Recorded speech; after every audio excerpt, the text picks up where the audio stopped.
Calabria. The thing about it is, my friends, is Ted the Atlas, he's saying that Manny Pacquiao has a good chance of beating the Floyd Mayweather Jr. will likely be, one of the biggest fights in boxing history, if not the biggest one of all.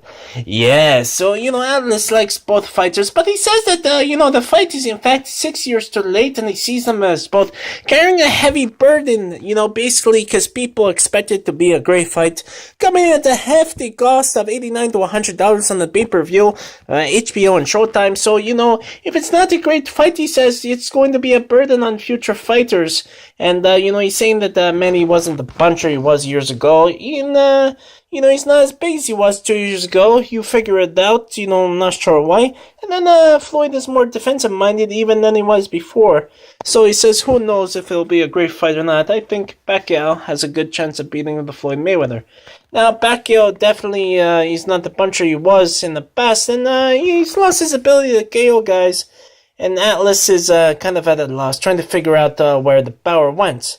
And, it's going to be a big negative for him in the fight, obviously. But, yeah, Atlas thinks that Mayweather has a lot of problems with him, having problems throwing enough punches. Now, Atlas also thinks that Pacquiao, can win the fight if he jumps on Mayweather and, wins up out-hustling him to win a lot of rounds. Mayweather throws, shots at one time, and he's not capable of throwing combinations the way that Pacquiao can. Now, Mayweather could try, but he doesn't put his shots together in the same way Pacquiao can.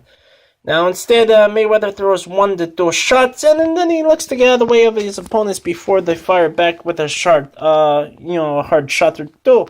If they cut the ring off on him and force him into exchange at close range, Mayweather will clinch them to shut them down. And saying, quote, the greatest strength for Mayweather is also his greatest weakness. His defense. Sometimes he doesn't throw enough. A guy like Pacquiao punches punches together, who does have a great hand speed.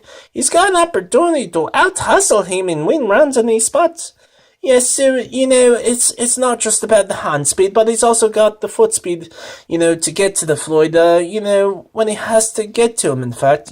Guys like Canelo, they don't have the slowest hands in the world, but they have slow feet, and that can, in fact, hurt them.